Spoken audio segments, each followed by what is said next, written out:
Hello. Welcome. Welcome. Hi. Welcome to another episode of Lyrical Breakdown. I'm Lisa. I'm Brad this time. Yay. And we're on episode number 20. 20. 20. Big old 2-0. Yep. So on this episode, we're doing The Sound of Silence, which was written by Paul Simon from Simon and Garfunkel. The album was Wednesday Morning, 3 a.m. That was released in 1964. And their genre was folk. Mm-hmm. Now, obviously, I didn't hear the original. I heard this from Disturbed. That's how That's where most people Yeah. probably have heard it from. But. So if you thought Disturbed wrote it, they did not. It was wrong. Paul Simon from Simon and Garfunkel. So, and then my favorite version of it, though, and I just had Brad listen to it, is Pentanix. They are an acoustic group of people. I wouldn't say acoustic. They're... a cappella, sorry. You Yeah, sorry about that. I was just talking acoustic in the last episode, so recording these back to back to back. So yes, so they're an a cappella. Yes. Which is crazy because they're good. They're very good. They have a lot of like the beats and everything that they can produce out of their mouths are just amazing. Yeah. So, but I like the original version the best. Yes, you do, and I kind of find it kind of a little bit yawning. What? Not gonna lie. It's a little more like haunting, kind of. It's kind of yawning.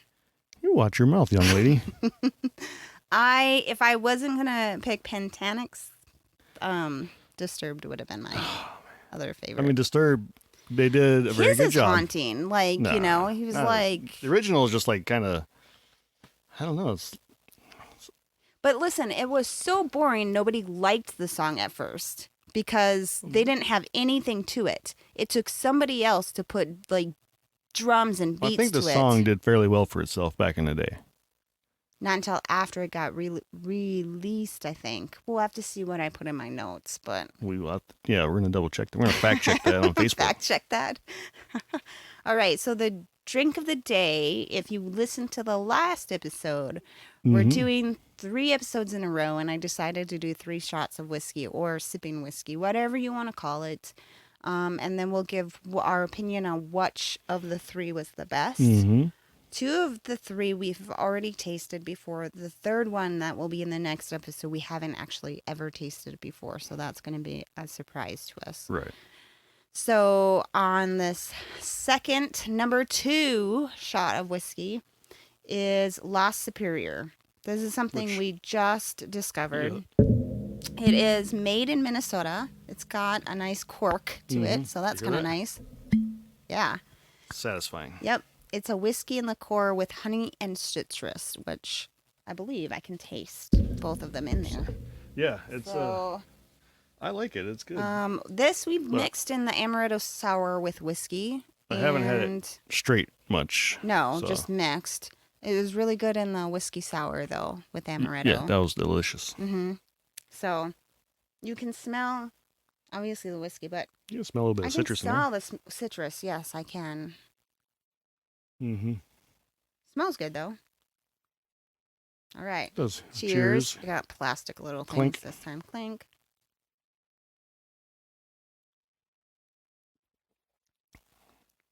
No. It's good. It's smooth. It's a smooth whiskey. It's fairly smooth. That's from someone who doesn't like whiskey, so yeah. If you like whiskey, then that should say a lot. It is a little bit harsher than the number 1 that we tried, the wild turkey. Yeah. It's a little harsher than that. Yeah, this is a little more whiskey than this is. Well, this is whiskey. That other one's a little more liqueur in it. Oh, okay. With whiskey in it. It's nice and warm going down your throat again. I don't know if all whiskey warm like that going down if you drink it straight. Most liquors are, any kind of like actual. Like brandy, anything whiskeys like and that. Vodkas and all that stuff is all. It's just nice, but it's a nice heat. That's the alcohol. It's not a harsh heat. It's a nice heat, right? Yeah, some you'll get into are harsh. Yeah. That's good though. You can drink that straight, no problem. It's can definitely get a little bit of that citrusy flavor. The honey kind of sweetens it up a little bit. but it's I not think overly sweet. maybe that's why I like the other one a little bit better. 'Cause Sweeter. It doesn't yeah, it's sweeter. Mhm. And I'm more of a sweet type drinker. Right. So, Yeah, and this one is a little bit more citrusy, yeah, but not. not But bad. it's still Like, whiskey, and but when it's I not. say it's a harsher, I don't like it's not harsh as where I couldn't, I can't stomach it. I can drink it down and stuff. It's just when I compare it to the first one, Right. it's less harsh. The first one is. This one's a little bit Mhm. more harsh. Right. And this is only, what is this? This one's 80 proof. It's 80 actually proof, yeah. stronger than the other one, Yeah. which makes sense that it's a little bit Right. harsher than. Well, some of the whiskeys I've drank is like 120 proof. Oh yeah, like Knob Creek. Yeah. Yeah. Which is a very good whiskey, but that will. That's probably one that I can't really drink very well. Yeah, you probably wouldn't like I'd that probably one. be like, nope, I don't like that Yeah. one. But this one I do like. That Oops, one. sorry. That one's was only for probably really loud. professionals. Yeah, the Knob Creek's only for professionals. Mm-hmm. Yeah. That's good. I like this Lost Superior. I don't know exactly where they're brewed at. Not sure. I went. It's in distilled and bottled by Panther Distillery in Osakis, Minnesota. I don't know You where would that's think that they've got to be close to Lake Superior somewhere. at. That's it. A northern cocktail made with Minnesota oak barreled whiskey, Ooh, raw honey, and citrus liqueur. nice. Inspired by Lake Superior, the biggest freshwater lake in the world.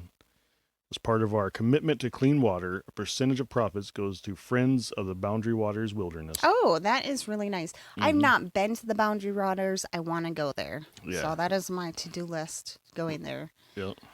If you haven't been to Minnesota, you should come visit northern Minnesota. There really is a lot of beautiful Absolutely. things to see. You have like Grand Marais. Anytime you get up close to that Canadian border, Mm-hmm. you're going to have a beautiful area to kind of explore. Right. And Lake Superior, if you've never been to Lake Superior, either on Minnesota side or Wisconsin side, it's a really pretty place to visit. So I would encourage all people to make that on their destination list at some point. Yeah, for sure. I love going into Lake Superior and like the rocks. They become really smooth. So they are like a lot of times spas will go to Lake Superior and they'll take some of the rocks and use them in their spas because they become a really great massaging stone. Mm-hmm. So if you're, so like I could go there and for the longest time just Yeah. like pick up rocks and feel them and try to find like the perfect ones to bring back with me. Yeah, I've got they're. this huge glass jar full of them. Mhm. Yeah, it's really cool. Sorting through the rocks, and you can find like the agates and everything else that are in there, different styles of rocks, and it's kind of cool. It And is, like there's like- like the sea glass. Yeah, they're You know- really small, but you can Yeah. find bigger chunks. Yeah, it's like clear, So, different colored. They're like I don't know what they are. It's some think kind of it's- rock, but it's like well, clear. is it rock or is it well, it's probably not rock. but glass that got in there? And as it gets kind of like, It's not real glass, so no, Hmm. it's just called sea glass. okay, It's something, but it's clear and colorful and and that's really cool. light usually though. Yeah. The chunks that I've found they're really Yeah. light. But it's really cool. Mhm. Yeah, when we go there, I usually say we have to stop somewhere where I can go look and play in the rocks. Yeah, And we'll usually at least spend 30 minutes just Yeah. with our feet in the water, our hands in the water, just Mhm. like Yeah, it's really peaceful. it is. And everybody that's there is kind of doing the same thing. Mm-hmm. And it's just this really calming environment. Yeah, I like it. So for sure. there you go. All right. So on to the So, what made you want to lyrics. do this song? Well, I really like the song. Yeah, And- fair enough. I wanted to know what it meant. Yeah, I've never dived into the lyrics of the song No. whatsoever. So, I mean, I mean, I've heard the song hundreds of times over Yeah. the years, but but I don't really know what it is, so I wanted to know what it meant. So, Right. so that's why I chose it. we're gonna get down to the definitive answer today. We'll see. Okay. Hello, darkness, my old friend. I've come to talk with you again. Because a vision softly creeping left its seeds while I was sleeping, and the vision that was planted in my brain still remains within the sound of silence. In restless dreams I walked alone, narrow streets of cobblestone. 'Neath the halo of a street lamp, I turned my collar to the cold and damp. When my eyes were stabbed by the flash of a neon light that split the night and touched the sound of silence. And in the naked light I saw 10,000 people, maybe more, people talking without speaking, people hearing without listening, people writing songs that voices never share, and no one dared disturb the sound of silence. Fools, said I, you do not know. Silence like a cancer grows. Hear my words that I might teach you. Take my arms that I might reach you. But my words like silent raindrops fell and echoed in the wells of silence. And the people bowed and prayed to the neon god they made. And the sign flashed out its warning in the words that it was forming. And the sign said the words of the prophets are written on the subway walls and the tenement halls and whispered in the sounds of silence. There you go. Well, that's not very definitive, is it? Not really. But that's interesting, though. I mean, you think about when it was written and stuff. I mean, it's pretty cool lyrics, though. You know, I mean, it's kind of Yeah, so 1964 yeah. So I mean, is that's when it was written. it's pretty deep for that era, I would think. I mean, I know there were some good songs out, but what are you doing? I hear the click. Doot-doot. She's Googling something. Don't let her fool you. So it was written, I just wanted to double check the facts. It was written after Kennedy got shot. Okay. And that's about all Mm-hmm. I'll say right now, but that's when it was written. Okay. So you actually know what it's about? I don't really know what Oh. it's about. No, I just know that somehow that they wrote it after this time. Okay. So that was what was going on in the world Mm-hmm. as they wrote the song. So it's like the spark of whatever he created. Whatever he was thinking Right. was when Kennedy got shot. All right. Well, let's dig in. All right. Hello, darkness, my old friend. I've come to talk with you again. So, I mean, now darkness could be taken in two different ways. Maybe Mhm. there's always that dark area you're in. Like, doesn't always have to be like depression or nothing, but it's just like just that dark area in your head. Mhm. Or Yeah. it could just be, Could be that, or like a lot of people like to go Like- walk in at night because they like the darkness blanketing yeah. them. Do you know what I mean? Mhm. So that could be like, I hello, always get scared of the darkness. boogeyman out there. my old friend. I didn't used to be. Like, I could take walks in the dark, Yeah. no problem, in a place. But now there's Bigfoot. He'll get you. Well, I'm not scared of Bigfoot. We'd be friends. So hello, Or whatever the darkness he dream. Like, speaks of. yeah, Yeah, it or could be a dreaming. dream. Yeah. That's what another one of my... Yeah, that's kind of what thoughts some of were. the lyrics kind of lend me to believe that it's dreaming, but Mhm. we just haven't gotten that far yet, Right. Lisa. I didn't want to spoil Oh, the okay. fun. So whatever the darkness is, he's familiar with it. Right. Because it's my old friend. Yep. Come to talk with you again. So this is the area that, whatever it is, he's been here before. Mm-hmm. Because a vision softly creeping, so that could be a dream slowly coming Yeah. on or something, left its seed while I was sleeping. See? Oh, yeah. That's see? fine. Because it was Well, a lot of my- people get, like artists, either writers and Yeah, like songwriters. like and, Stephen King. Yeah, Yeah. they get their visions from dreams. Yeah. So maybe this guy is onto something here. And the vision that was planted in my brain still remains. Mm-hmm. So that's kind of what it sounded like. Mm-hmm. Within the sound of silence, which So- is at night if you're sleeping, there's nothing going on. Or if you just wake up, you haven't started the coffee pot, you haven't started the TV, you haven't started anything yet. Mhm. So it could still be pretty darn. And some people wake up really early, Right. so there's this like silence in the morning, I mean, that's why I wake up early a lot of times when so that you can just be I alone. had my own house. I go out to living room. You just kind of have that time to yourself. Like Right. kids are sleeping, wife's I'm still sleeping. sleeping because Yeah. I don't like mornings. Like cats just come cuddle. They don't bother you yet. So stuff like that.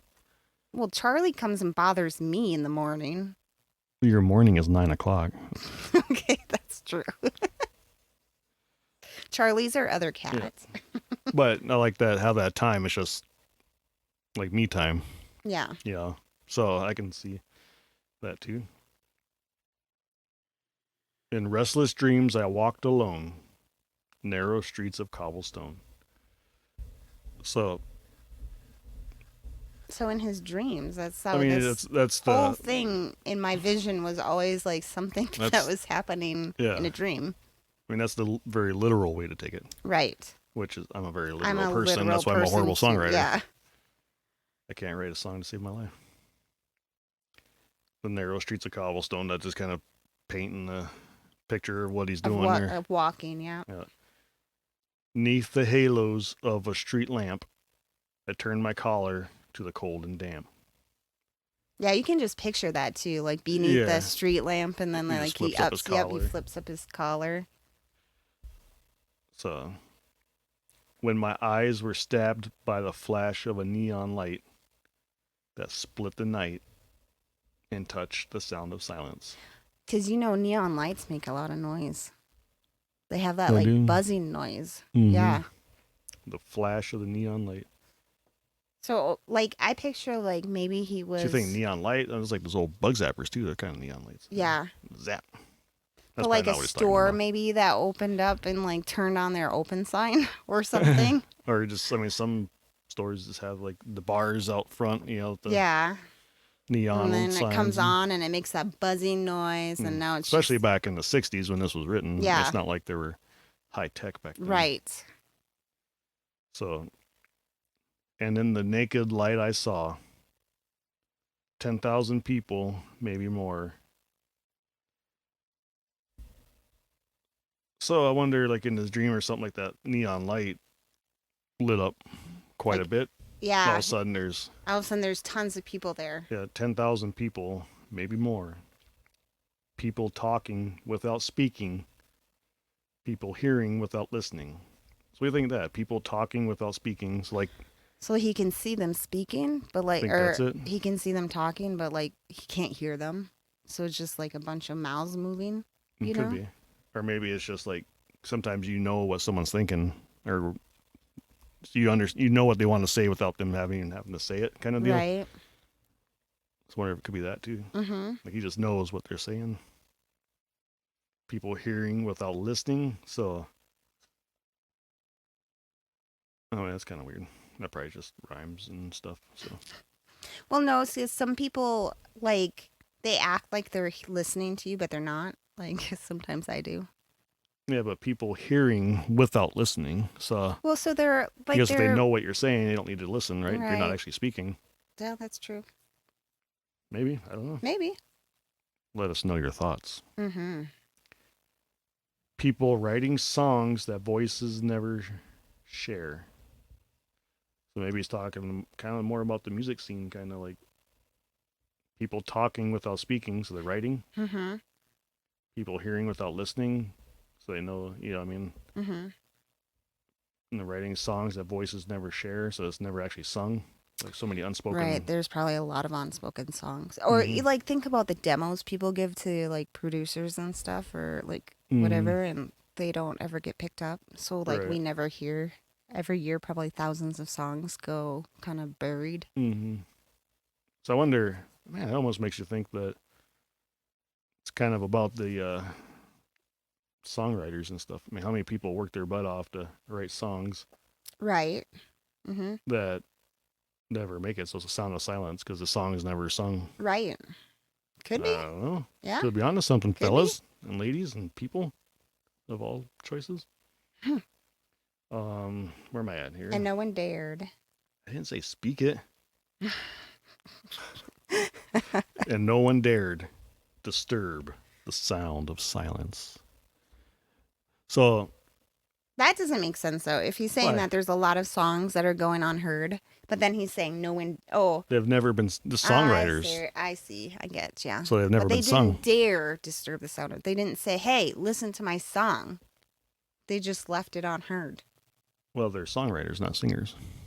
Ah, you're right. You're right. So, and nobody picked them up, so nobody You're disturbed the right. sound of silence. Right. Okay. I don't know.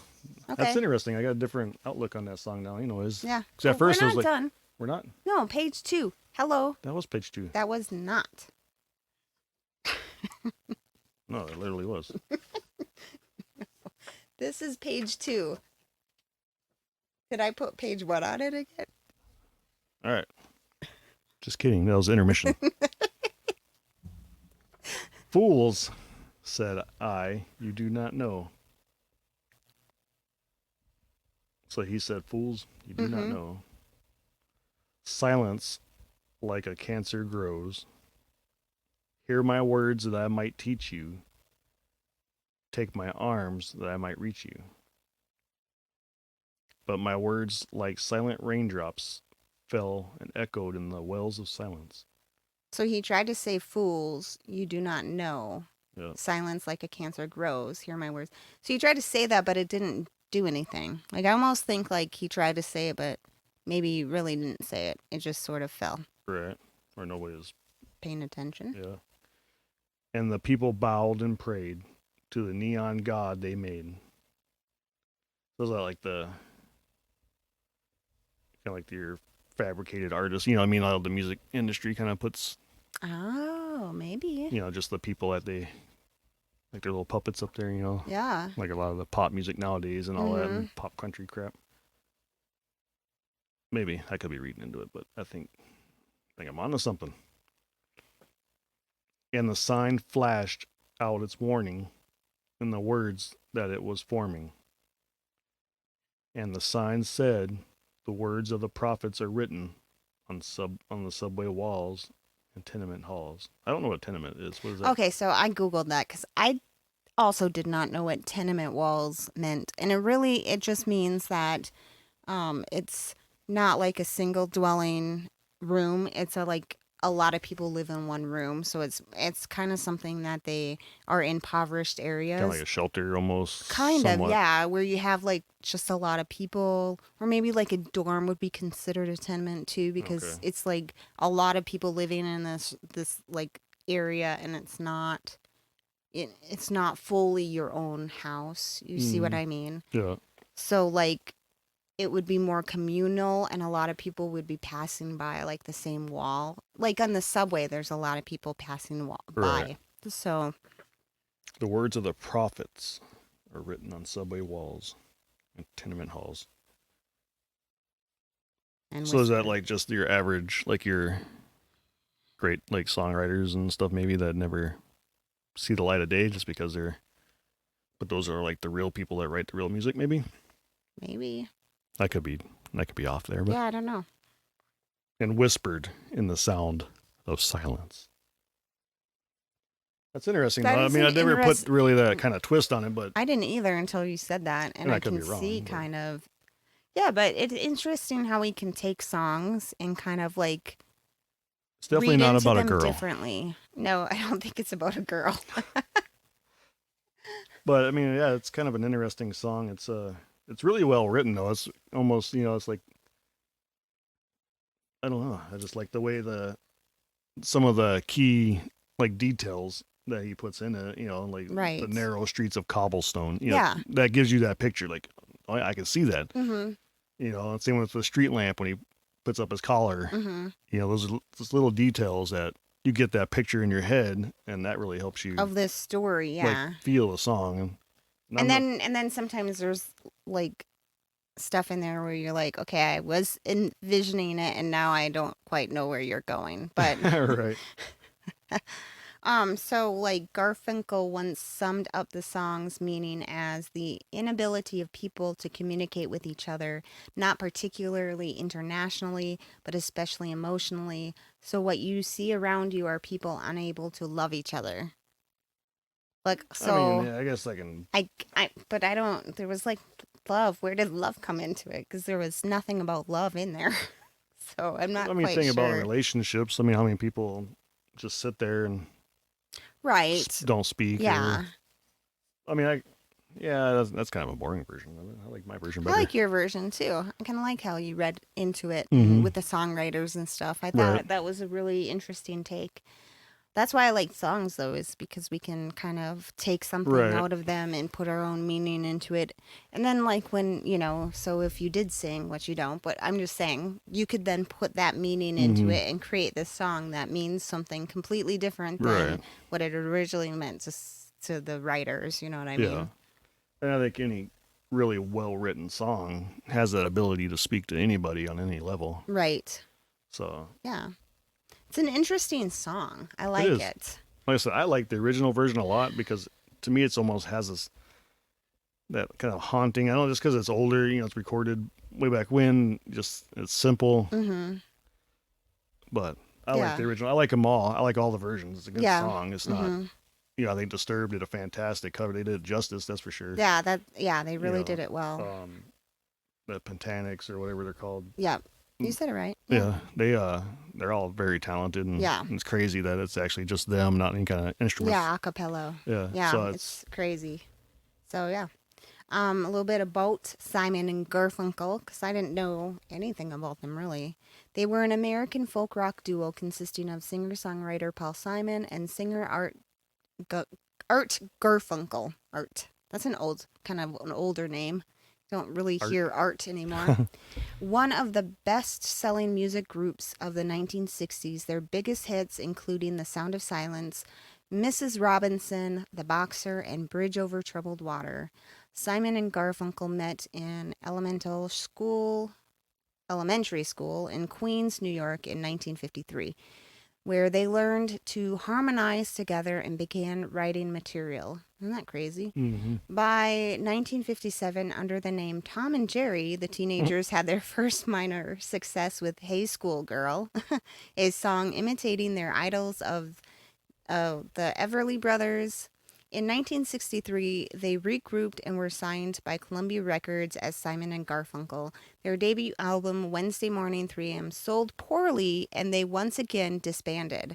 Simon returned to a solo career, this time in England. In June 1965, a new version of The Sound of Silence, overdubbed with electric guitars and drums, became a major U.S. AM radio hit, reaching #1 on the Billboard Hot 100. The duo reunited to release a second studio album, Sound of Silence. I told you. You Well, still never them though. believe me. Yeah, I know, but the That's what I first meant. I one, thought you meant like oh, not until no, no, no, Disturbed no. did it. No, I meant like the first one they recorded was Oh, didn't well, have I probably much haven't to heard it. that one, but I like Yeah, their version that's actually on the radio. yeah. So the duo's often rocky relationship led to artistic disagreements and their breakup in 1970. Their final studio album, Bridge Over Troubled Water, was released that year and became their most successful, becoming one of the world's best-selling albums. Isn't that funny? Their best-selling record was when they decided not to work together anymore. Right. But, I mean, like, how many people were you friends with in elementary school that you are friends with now? Well, because Sarah and I moved across the country. Well, Not very okay. many. But, I mean, you grow and become different people, so I can Yeah, see yeah. where disagreements would have been had. Right. That would have been a hard relationship to kind of continue on, just Yeah. forever. So I can kind of see that they were maybe having difficulties. Oh, But yeah. it's just funny that their most popular album came, people looking forward to the next one, and then they're like, no, no, guys, we're done. Right. It's kind of crazy. Mm-hmm. But this is a great song. I love this song. Yeah, it's very good. So, this La Superior, I think you can order this online. So if you yeah, you don't can. live You in can- Minnesota, you can order it and try it out because it's a really, whiskey. Whiskey. So, yeah. That's very good. I You thought deserve to treat yourself. it's another little sip. I have a little sip left. Yeah. Yeah, it's not bad. It's It's good stuff. I like it. All right, guys. We hope you enjoyed this episode. Absolutely. Join us for the next one when we'll try one more whiskey and we'll tell you which one we like the best out of the three. So Yep. Looking forward to and it. check out this song, whichever version you choose to listen to. It's a great song. So. Yep. All right. Good Thanks, point. guys. Cheers. Bye.